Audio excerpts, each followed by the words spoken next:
cette étude et comment s'est-elle construite. Le lancement d'un tel projet s'est appuyé sur une conviction très forte de pacte civique.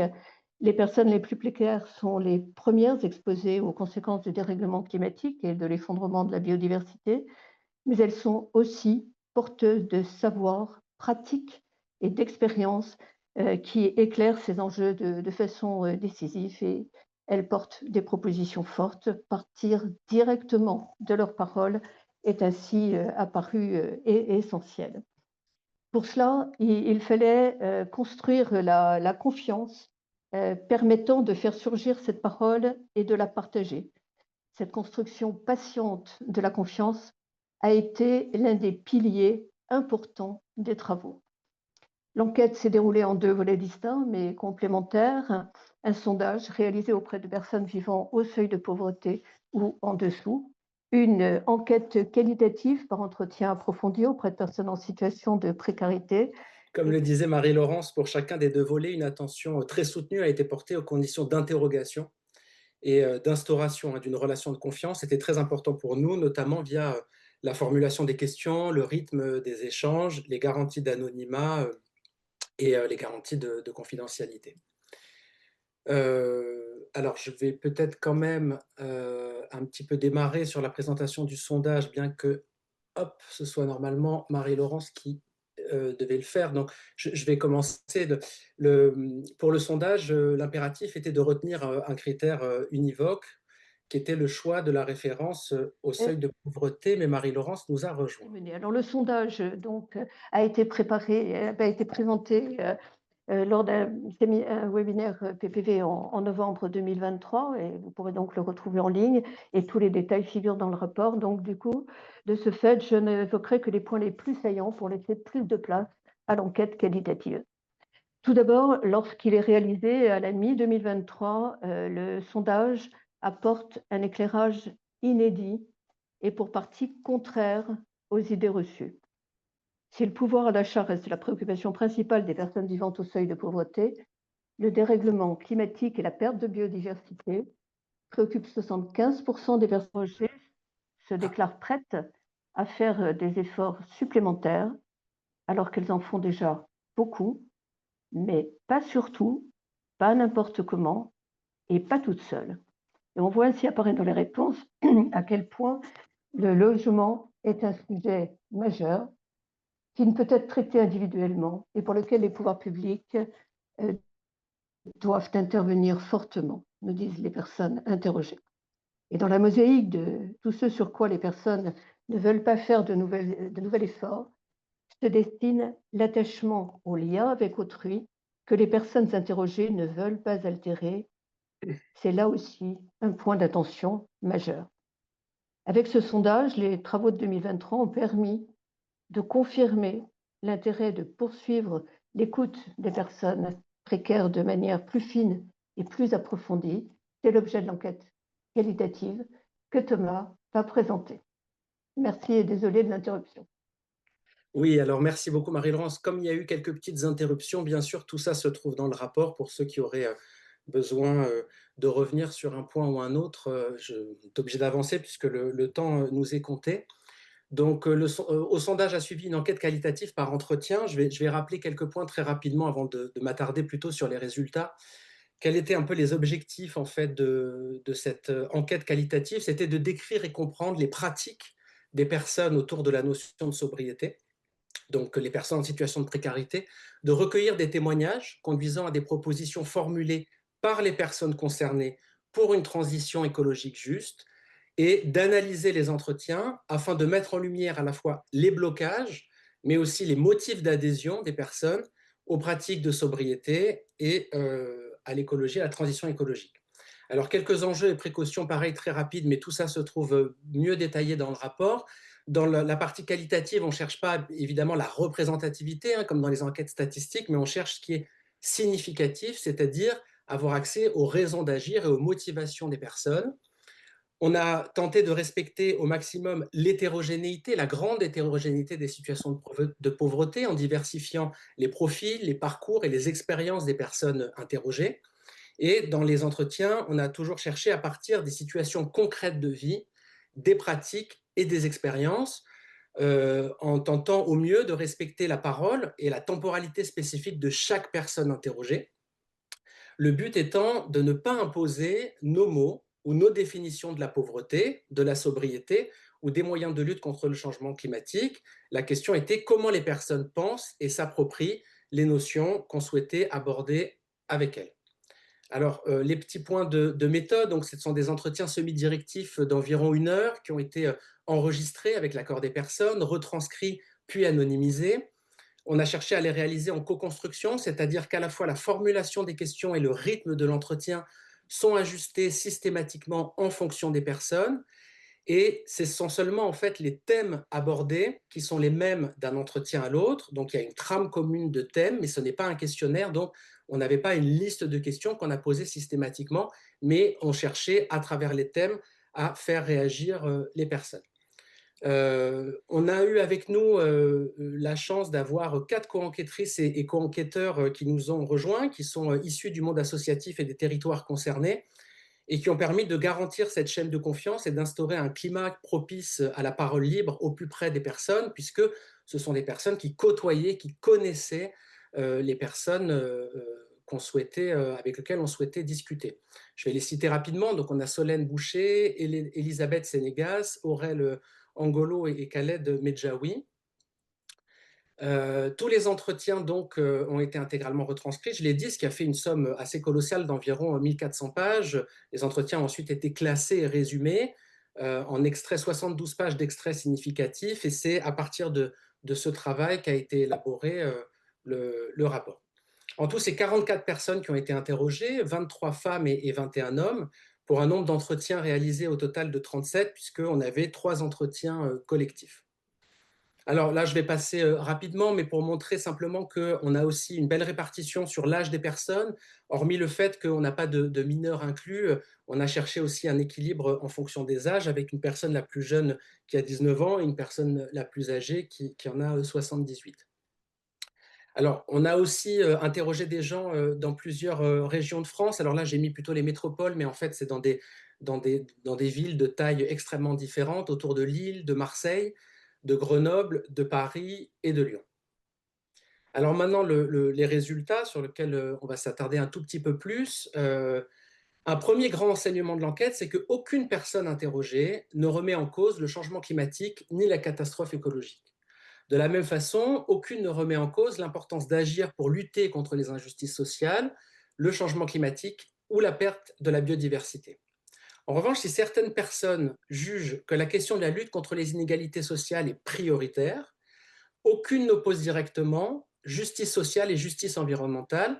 Ce sont les conditions et les acteurs de la transition qui font l'objet de critiques, comme on va le voir.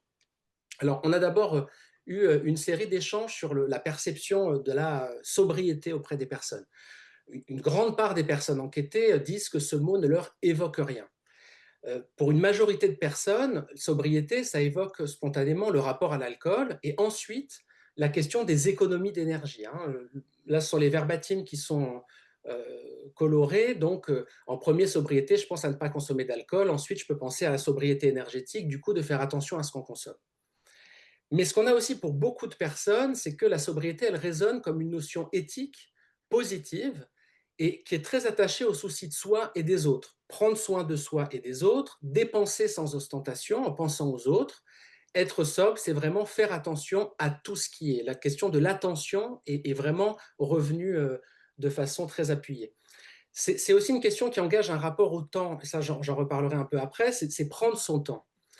C'est aussi une notion qui incite à l'action et à la réflexion pour les personnes, être conscient de nos actions, faire attention à la fois aux questions économiques mais environnementales, c'est faire attention à ce qu'on fait et être conscient du coût que ça a. Alors, cette notion, elle peut être critiquée quand elle est associée aux seules injonctions de la sobriété énergétique. C'est-à-dire des personnes qui disent qu'elles n'ont pas le choix de mettre le chauffage à 19, puisque en fait, elles ne se chauffent pas, par exemple, ou qui est considérée comme une injonction faite aux seules personnes pauvres. La notion de sobriété, elle est donc jamais critiquée en elle-même, mais elle est critiquée quand elle est perçue comme une injonction extérieure qui masque une contrainte et une injustice faite aux plus pauvres. On a parlé du fait qu'on a souhaité interroger les personnes sur les mots et les notions qu'on employait, donc on les a aussi interrogés sur la notion de pauvreté, et c'est une notion qui a fait l'objet de beaucoup de critiques durant l'enquête. Si des personnes se reconnaissent comme pauvres économiquement, elles mettent tout en avant d'autres formes de richesse avec des choses qui reviennent fréquemment, comme je suis riche de relations. Je ne dirais pas que je suis pauvre, je ne me reconnais pas dans ces termes, c'est stigmatisant. Et en fait, cette notion, elle apparaît pour certaines personnes figée, pour ce qui est perçu par elles plutôt comme relationnel et mouvant, et c'est le terme précaire qui est souvent choisi. Alors, quelques autres enseignements. Dans presque tous les entretiens, les personnes enquêtées, elles manifestent leur attachement à la garantie d'accès à certaines ressources. Ce qui revient beaucoup, c'est le chauffage, l'eau courante et un espace de vie à soi, en réaction à ce qu'elles perçoivent comme des injonctions à la sobriété suite au plan gouvernemental de sobriété énergétique. Donc l'attachement à l'accès à ces biens, ça manifeste en fait davantage qu'une question de confort. C'est ce qui est ressorti, c'est vraiment des critères d'évaluation de sa position sociale dans la société et du sentiment d'appartenir à une citoyenneté commune, et donc de la confiance dans les institutions économiques et politiques. Et c'est là où on voit que certaines personnes interrogées perçoivent les injonctions à la sobriété comme des injonctions à rester à leur place de la part de groupes sociaux plus favorisés. Et les termes qui reviennent, qui sont connus, c'est bobo, politique ou écolo. Donc j'en viens rapidement aux résistances en fait aux politiques écologiques. Deux préoccupations centrales reviennent chez les personnes lorsqu'on aborde la question des politiques de transition ou des changements de pratiques. C'est d'abord la peur que ces politiques puissent entraîner une baisse de pouvoir d'achat et ensuite qu'elles entraînent une moralisation de leur conduite. De nombreuses personnes évoquent la distance qui les sépare à leurs yeux des prescripteurs de l'écologie qui, là je cite un exemple, n'ont pas besoin de prendre la voiture pour aller travailler ou s'adressent à des gens qui n'ont pas l'air d'être nous. Donc s'il y a un relatif accord sur les finalités de l'écologie, les choses qui reviennent souvent et qui font consensus, prendre soin de la planète, préserver nos enfants et les générations futures, ne pas faire de mal aux animaux, pardon. Il y a globalement une perception technocratique des solutions proposées qui sont vues comme trop descendantes ou de solutions qui sont prises trop rapidement, on revient à la question de la temporalité, ou sans concertation. Donc la moralisation des conduites, elle est rejetée à la fois au nom des libertés individuelles et du rejet, ça c'est quelque chose qui revient très fortement, de l'hypocrisie supposée des élites qui partent en vacances en avion. Donc ce double discours des élites fait ressortir une grande méfiance envers les institutions, soit que l'État et la classe politique soient soupçonnés de demander des efforts aux autres sans se les appliquer, ce qui revient beaucoup, c'est est-ce que les politiques se chauffent à 19 degrés, soit que les discours sur l'écologie ou la sobriété écologique soient perçus comme moralisateurs et culpabilisants lorsqu'ils apparaissent comme des discours déconnectés des contraintes matérielles et pratiques des personnes. C'est aussi le monde de l'entreprise et le secteur marchand qui sont dénoncés en fait comme ne faisant pas assez partie des cibles des efforts demandés. Et enfin, la méfiance, elle s'enracine dans un sentiment que les mesures de restriction écologique peuvent servir en fait de paravent à l'introduction de formes de surveillance ou de contrôle social, de volonté d'imposer en fait des interdictions sous couvert d'écologie, et revient sur ce point, mais on pourra en reparler, les questions de quotas CO2, de compteurs électriques connectés par exemple, ou de demande de restriction des déplacements. Alors rapidement sur les motifs d'adhésion aux pratiques de sobriété à l'écologie. Donc pour une large partie, les personnes interrogées, elles s'étonnent et s'indignent que ne soit pas reconnue la vertu pratique qu'elles estiment déjà faire, comme par exemple la chasse au gaspillage, qui peuvent être recodées en fait en pratique écologique. De nombreux enquêtés affirment accepter de dépenser plus pour manger mieux, c'est quelque chose qui revient, où le bio est finalement en fait assez systématiquement valorisé comme produit écologique et bon pour la santé, mais avec une critique du manque d'accès possible, notamment à cause du prix. Et en fait, c'est le motif de la santé qui est une constante chez les personnes lorsqu'on parle de sobriété, de choix de consommation ou de changement des pratiques. Ça apparaît comme une volonté très puissante avec la liberté individuelle et la demande de reconnaissance d'efforts déjà fournis pour adhérer à des changements de pratiques. Alors, je vais un peu vite, mais encore une fois, tout ça est dans le rapport. Alors, maintenant, les préconisations en fait, qui émergent. Je vais les lire et puis on pourra en reparler si vous le souhaitez. Donc, ce sont beaucoup en fait, des propositions de méthode. Je les lis avec vous. Donc, que les politiques à destination des plus pauvres n'oublient pas ceux qui ont le moins de réseau de solidarité. Ça, c'est quelque chose qui est revenu aussi de façon importante, de finalement prêter attention à ceux qui sont le plus isolés. de reconnaître, on a dit, les efforts déjà consentis. Ensuite, les personnes demandent de favoriser la sobriété pour tous, y compris pour les élites, qui doivent comprendre qu'elles forment une même société avec les plus vulnérables. Les entreprises et le monde économique doivent montrer l'exemple. Apparaît aussi que changer ces pratiques demande du temps et que la transition doit être réalisée progressivement sans brusquer les personnes.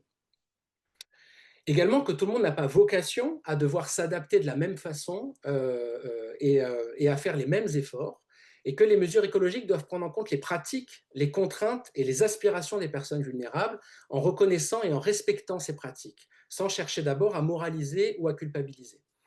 Donc on voit sur la dimension de la temporalité qu'il y a la question aussi de l'accompagnement. Le travail social a pu revenir, c'est-à-dire partir des liens déjà existants sans chercher des ruptures qui pourraient conduire à des difficultés plus grandes, c'est-à-dire plus de sobriété, mais par le lien. Et la politique des petits gestes est souvent critiquée, avec une demande de s'attaquer à des causes plus systémiques, comme ne pas laisser les consommateurs se débrouiller seuls avec des choix gigantesques en supermarché et des choix contraints par le budget. Et enfin, la question sociale doit rester prioritaire et ne pas être oubliée. Donc, c'est des solutions qui doivent être adaptées à chacun et qui ne doivent pas fournir l'occasion de nouveaux dispositifs perçus comme des moyens de surveillance ou de contrôle. Et on l'a dit, les questions de santé, de bien-être et de prendre soin doivent être associées aux propositions de sobriété pour être plus largement partagées aux yeux des personnes. Et enfin, ce qui revient vraiment systématiquement dans les entretiens et qui, en fait, que les personnes lient très souvent dans leur discours, souvent aux questions de la période Covid ou des gilets jaunes, c'est de manifester la volonté que les plus vulnérables soient associés aux réflexions et à l'élaboration des politiques publiques, c'est-à-dire à une augmentation de la démocratisation. Alors, je vais laisser Marie-Laurence conclure. Pour rattraper le retard que j'ai créé au départ, je serai extrêmement rapide. Thomas vient de présenter les recommandations finalement que nous font les personnes les plus vulnérables.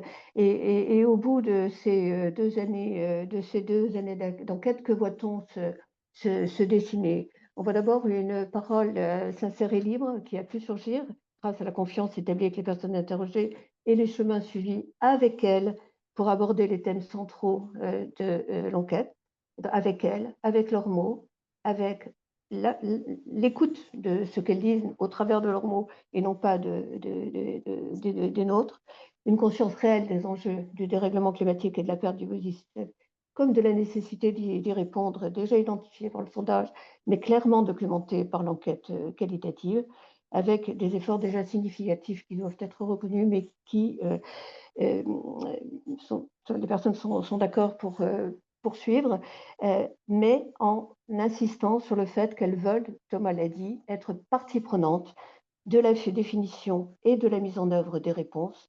Cette vigilance sur les modalités et non seulement sur les décisions elles-mêmes est extrêmement importante et apparaît à plusieurs reprises dans l'enquête.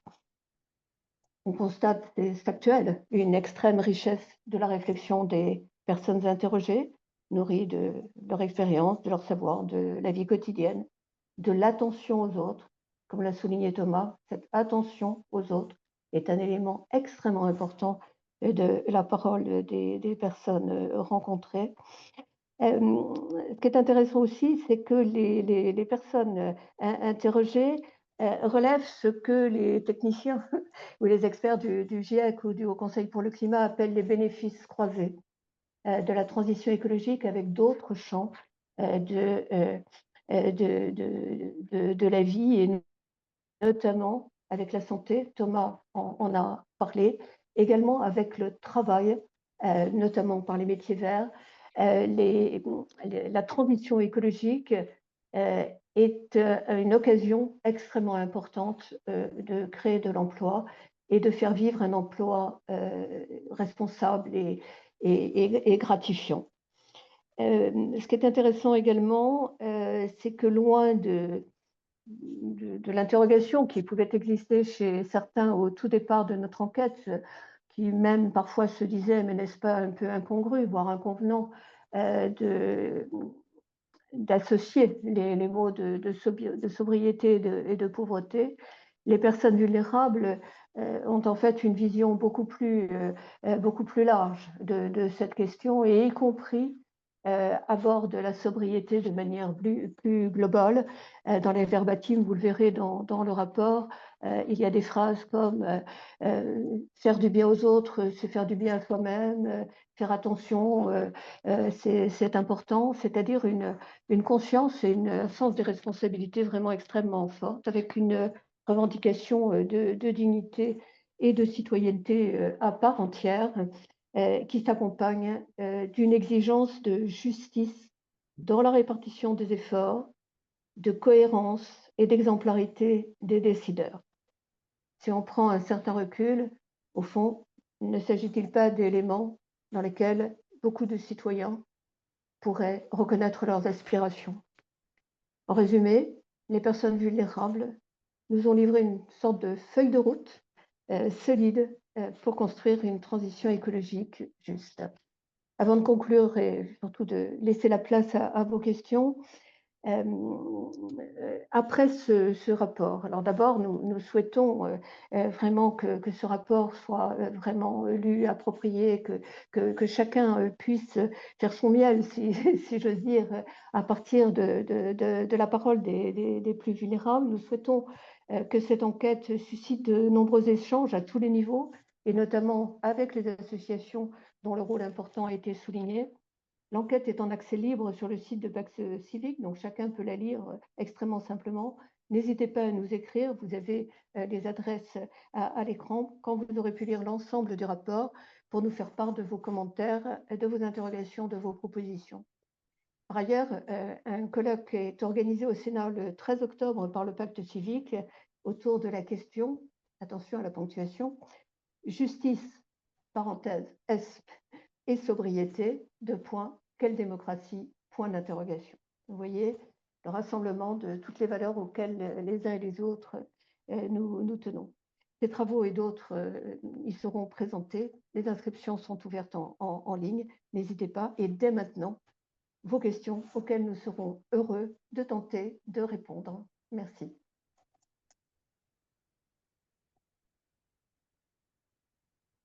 Merci beaucoup. Merci à vous, Marie-Laurence et Thomas. En effet, il y a d'ores et déjà un certain nombre de questions, mais aussi des remerciements, donc je vous les transmets. Donc n'hésitez pas les uns les autres à poser vos questions, et encore une fois, je vais les modérer jusqu'à environ 9h30. Il y a une première question sur le périmètre et les lieux où vivent les personnes que vous avez interrogées, qui est revenue, Thomas, rapidement. Une personne demande si ce sont seulement des personnes issues des milieux urbains. Donc, tu as évoqué quelques villes, mais est-ce que tu peux rentrer peut-être un petit peu plus dans le détail sur ce point? Oui, merci pour cette question. Alors, ce sont des personnes qui sont, effectivement, essentiellement de milieux, urbains ou périurbains, et certaines de villes de très petite taille, autour de quelques milliers d'habitants, qui est dû au fait que, les associations et les personnes avec lesquelles, on a travaillé, étaient plutôt concentrées, en fait, dans ces zones-là. Heu, voilà, donc c'est effectivement, mais par ailleurs, ça peut être des personnes qui fréquentent des zones urbaines, mais qui habitent en zone rurale. Donc on a quand même chez les personnes interrogées, des gens qui ont grandi, en fait, à la campagne et qui sont plus récemment dans les villes. Mais de fait, les enquêteurs n'étaient pas des enquêteurs de milieux ruraux. Merci. Une autre question sur l'aspect méthodologique et mise en place de votre travail. Donc c'est Célia qui dit, vous, en effet, vous avez eu des co-enquêteurs du monde associatif. Est-ce que eux-mêmes ont participé à l'analyse des résultats, d'une part? Et d'autre part, est-ce que vous avez réfléchi à la possibilité d'un comité de personnes en situation de pauvreté en tant que co-enquêteur? Donc est-ce que vous avez réfléchi à les impliquer même davantage dans cet aspect de votre travail? Oui, merci pour cette question. Je ne sais pas si Marie-Laurence, vous voulez répondre aussi? Alors sur le choix des co-enquêteurs, voilà, ce sont, pour certaines aussi des personnes qui ont pu être concernées. à des degrés divers, mais ça, bon, on ne va pas rentrer dans la biographie des personnes, mais effectivement, ça a pu être des personnes et avec lesquelles on a élaboré tout au long, en fait, à la fois sur les questions et sur le retour pour les analyses, effectivement, des échanges réguliers, étroits. Et c'était bien, justement, comment dire, notre souci en travaillant avec des co-enquêteurs, d'avoir à la fois des personnes qui ont pu connaître des situations de précarité, mais aussi des personnes avec lesquelles il puisse y avoir cet échange au-delà des entretiens pour l'analyse, de façon à avoir le maximum en fait de connaissances aussi et de contexte d'énonciation de la parole des personnes. Je compléterai peut-être simplement pour dire, d'une part sur le milieu rural, effectivement, il était extrêmement difficile d'aller au-delà de ce qui a été fait dans le temps qui nous était imparti, mais dans la mesure où les contacts avec les associations intervenant en milieu rural étaient plus complexes et on a mis un peu plus de temps à identifier effectivement des relais. Comme je suis d'un naturel extrêmement optimiste, ce que je constate, c'est que ces contacts que nous avons noués à l'occasion de la recherche de personnes prêtes à se lancer dans l'aventure, je pense que ça va continuer à porter ses fruits dans la mesure où les personnes, d'une part, vont voir ce qui est fait de la parole recueillie et que les associations qui ont été contactées ont montré leur intérêt à essayer de poursuivre. Et donc, c'est un premier point. Sur la question d'une sorte de conseil ou de comité permettant effectivement de lire la parole des plus vulnérables par les personnes plus vulnérables.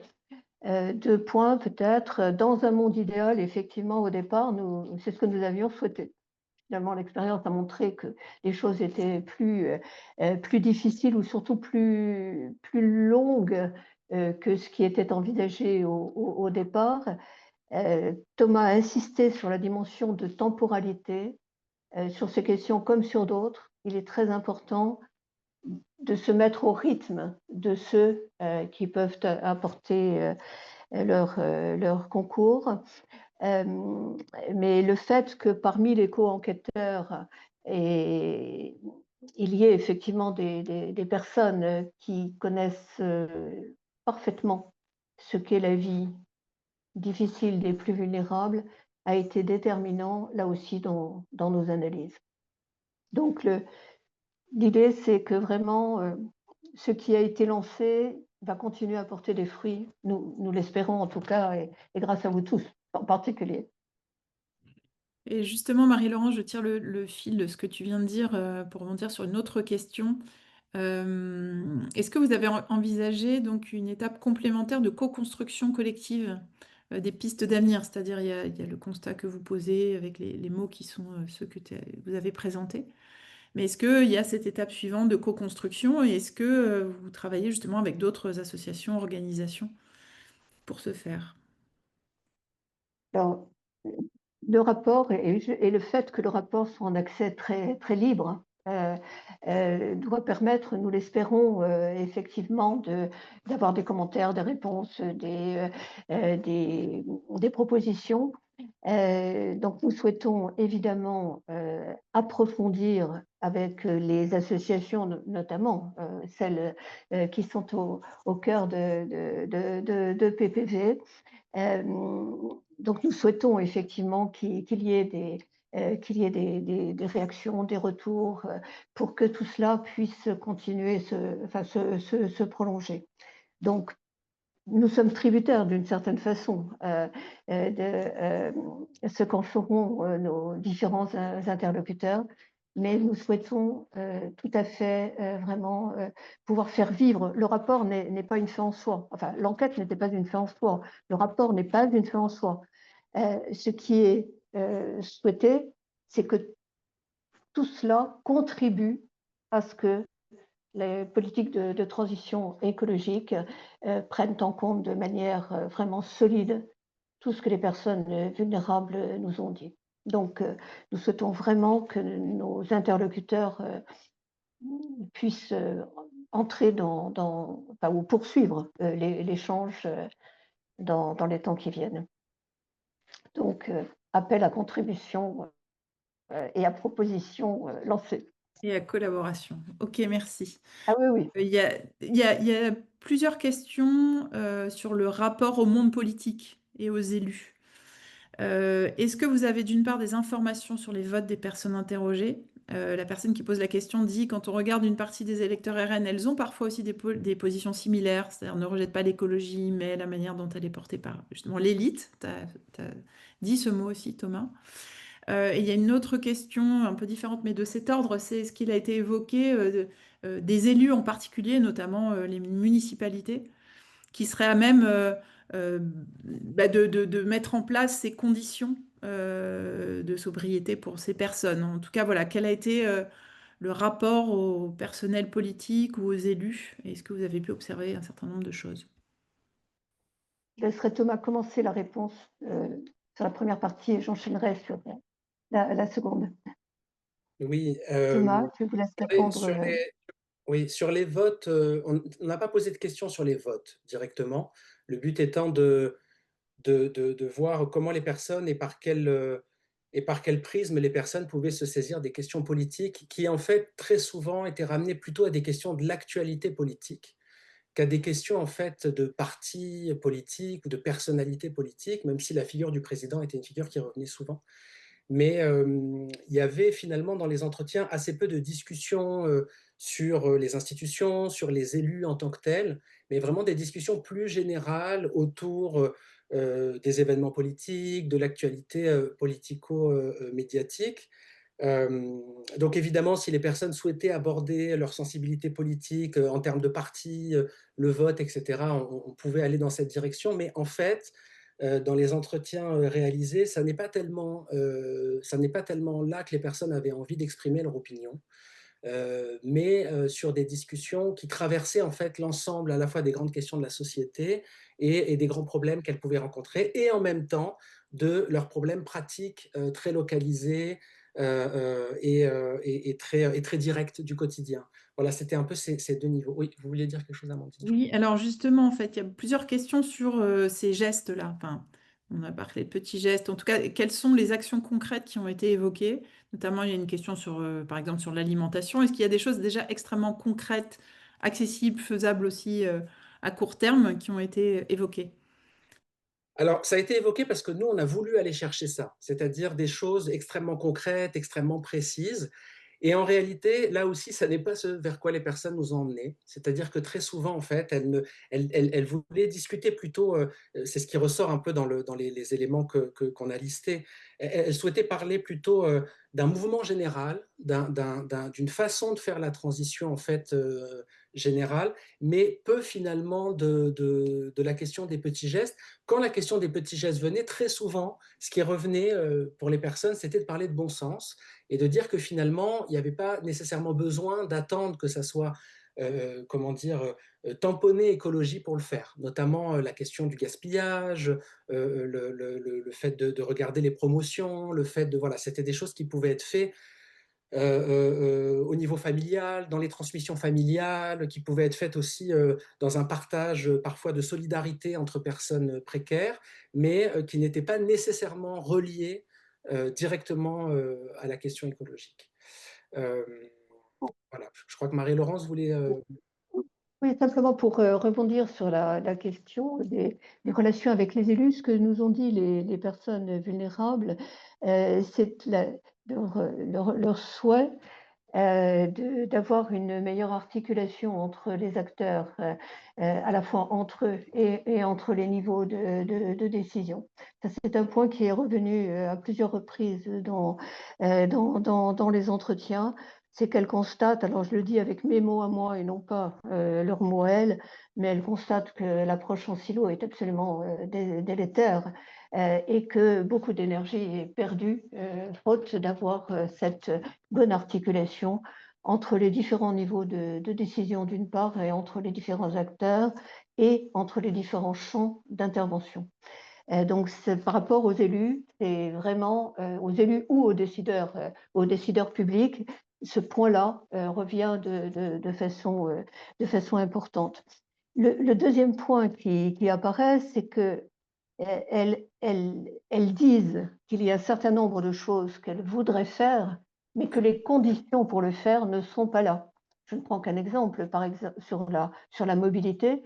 Il est certain que si les horaires des transports, en car ou des transports, collectifs, ne sont pas adaptés aux horaires de travail ou aux horaires, d'activité, ça devient extrêmement difficile de mettre en œuvre, une modification de son comportement.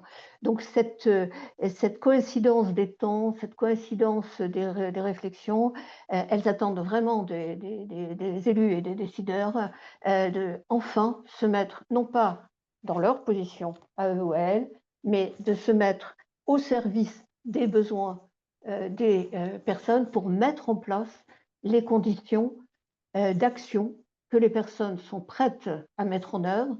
Elles veulent le faire, mais elles ne peuvent pas le faire parce que les conditions dans lesquelles elles sont placées ne permettent pas de faire ce qu'elles seraient prêtes à faire. Donc cette exigence de cohérence, de la part des décideurs, élus ou pas, est vraiment, venue de façon extrêmement importante dans les entretiens. Merci. Alors, il y a beaucoup de questions et je transmettrai l'ensemble des questions à Mmh. Thomas et Marie-Laurence. Mais donc, peut-être une dernière question. Est-ce que vous avez des éléments pour situer le résultat des entretiens par rapport à l'opinion publique générale? Et notamment, Franck demande s'il y a des points singuliers dans la parole des plus précaires qui vous semblent particulièrement distincts du reste de la population.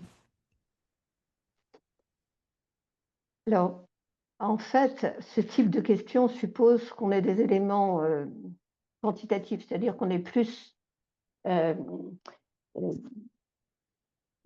dans le domaine des sondages, par exemple. Donc Pacte Civique a fait des sondages successifs sur, la sobriété, et on voit que les personnes vulnérables sont au moins autant préoccupées par la transition écologique que le reste des personnes interrogées.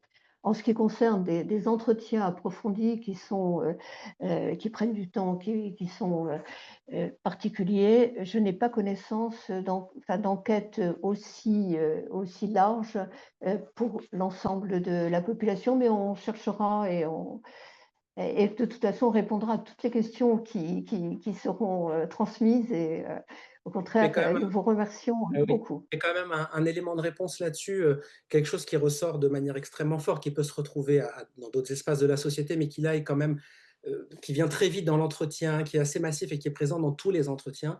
C'est la question à la fois de la dénonciation d'une hypocrisie des élites, des élites, hein, c'est-à-dire l'idée en fait que si le principe d'une transition écologique juste est accepté, il y a quand même une méfiance et un soupçon sur le fait que ces politiques tendraient en fait à masquer des formes d'imposition et de contrôle. Ça, c'est quelque chose qui revient beaucoup, c'est-à-dire c'est vraiment une forme de méfiance et de défiance envers les institutions. Je pense que ça, c'est un élément quand même assez fort qui marque aussi sur ce point. La confiance, défiance, c'est vraiment, un des éléments, saillants en effet de l'étude et le cœur de l'action. Parce que si on n'a pas confiance, comment s'engager dans quelque chose? Et si on se méfie tout le temps, tout est gâché. Et les personnes vulnérables nous disent qu'elles ne veulent pas gâcher tout ce qu'elles sont prêtes à faire. C'est bien noté. Merci beaucoup. On va devoir Ouais. finaliser ce webinaire. Vous l'avez dit, l'ensemble des travaux disponibles sur le site du Pacte civique. Le webinaire sera disponible en replay très vite. Je vais vous transmettre aussi l'ensemble des questions. Encore une fois, je suis désolée de ne pas pouvoir pas avoir pu tout Avec transmettre. plaisir. Je pense qu'elles vous seront utiles également. Merci. Merci à toutes et tous d'avoir été présents ce matin. On va organiser d'autres webinaires, un prochain sur la question du budget et du projet de loi de finances début octobre. Et je remercie une nouvelle fois Marie-Laurence et Thomas pour leur présence, leurs explications. Puis bravo pour vos travaux. Et merci à vous. Merci beaucoup.